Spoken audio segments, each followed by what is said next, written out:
everybody. This is Luis Galvez, Technical Marketing Manager with Wolters Kluwer Tax and Accounting. And joining me today are Michael Hennigan, Managing Editor, and Mark Luscombe, Principal Analyst for Wolters Kluwer Tax and Accounting, as well as Ross Sullivan, Chair of the National Tax Policy Group at the Brownstein Law Firm. Now, the U.S. Department of Treasury released a report discussing a much-needed investment in the IRS and improving tax compliance. So, Michael, let's share some of the details included in that April 28th press release, which of course we included in a recent CCH Answer Connect news article as well. Thank you, Luis. What the Treasury is talking about here is closing what is known as the tax gap, which is the difference between what the Treasury and the government actually takes in and what they should take in.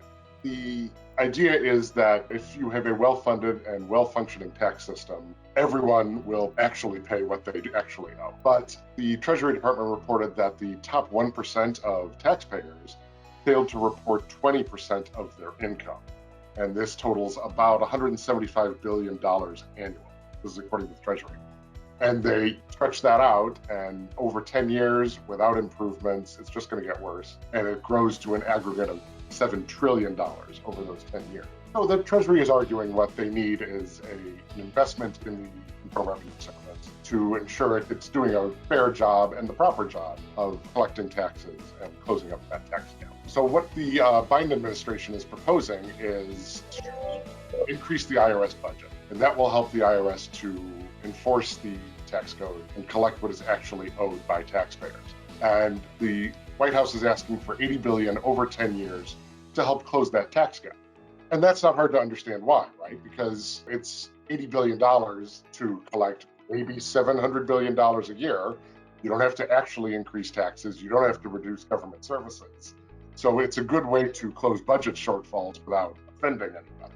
Like all of Biden's tax proposals so far, he's ensuring households with income under $400,000 that they will not be targeted by increased IRS enforcement, so they won't be affected. And basically, it's just about fixing technology. It's about ensuring that financial institutions are reporting correctly. And significantly, it's about regulating tax return preparers, which they've been attempting to regulate tax return preparers for years.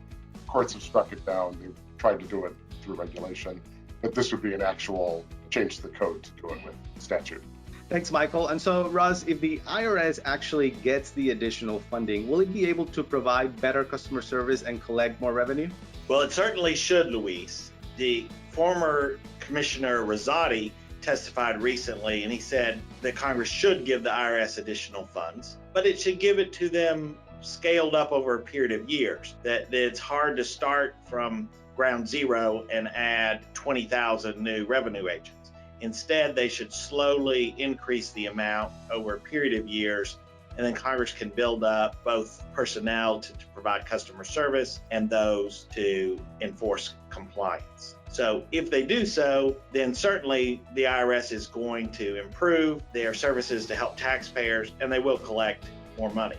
Now, whether they're going to collect $700 billion in additional taxes that otherwise wouldn't have been collected, I think most people have their doubts, but we'll see. That's right, Ross. And so, Mark, how are these proposals helping the IRS actually get the information that they need? Well, Louise, one of the most helpful tools to the IRS is third-party information reporting. Statistics show that if there's third-party information reporting, compliance is about 90%, such as with employee withholding. And if there's no third-party reporting, compliance falls to approximately 50%.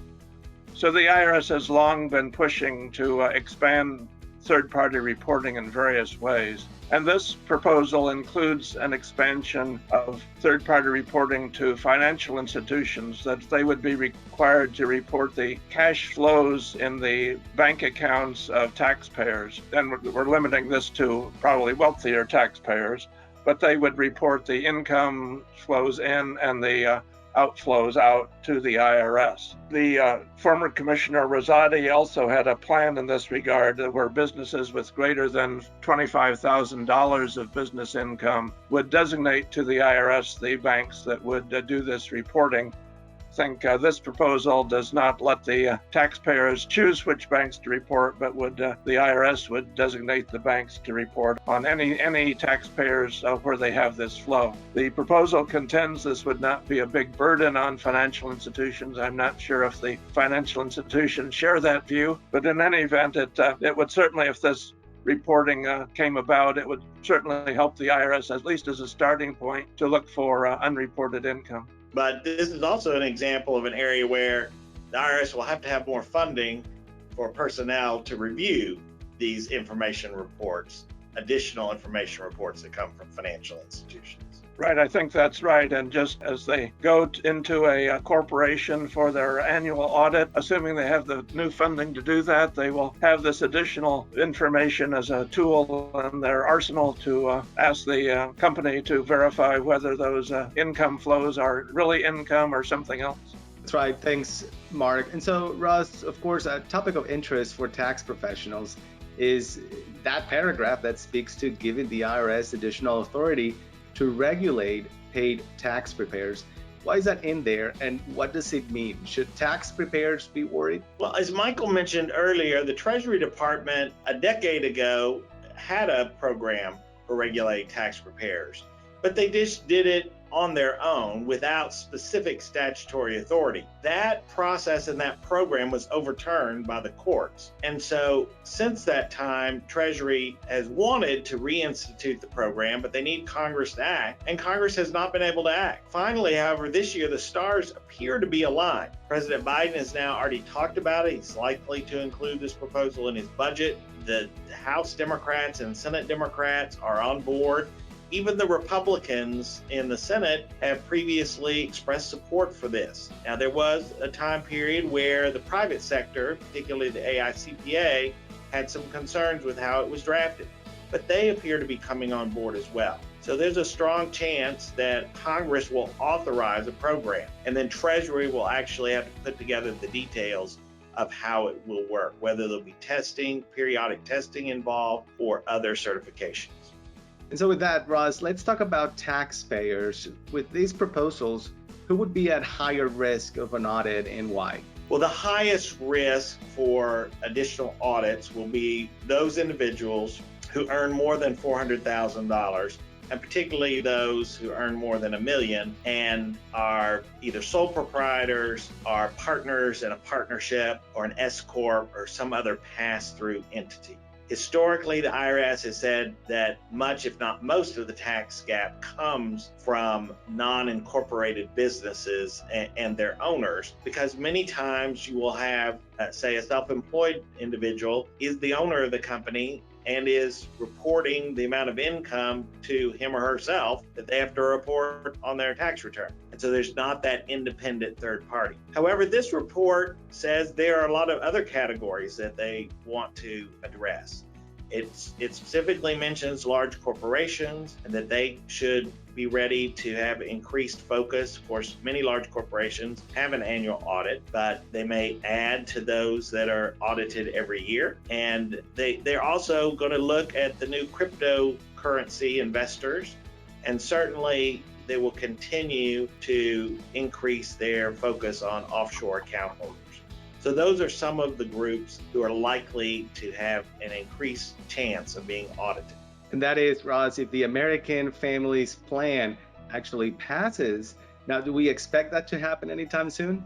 Well, Luis, I do expect something to pass, and Congress is certainly going to consider these compliance initiatives we've outlined today. The legislation is very important to President Biden. The American Families Plan, he's pledged to pay for it, and this compliance initiative is a key part of that proposal. Now, is the IRS going to get $80 billion? Probably not. Are they going to impose widespread reports of financial institutions where they have to report every deposit that's received for individuals who earn more than $400,000? Probably not. But something is going to pass, and I expect that to include authorization for regulation of return preparers. Thank you, Russ, once again, Michael and Mark, for sharing insights for tax professionals on Tax Industry News. If you want to download today's presentation, you can do so by visiting EngageTax at wolterskluwer.com/taxindustrynews. You can also watch more videos on recent tax news and updates that we have recorded for you and put out there. Thanks again, everybody, and we'll look forward to seeing you again next time.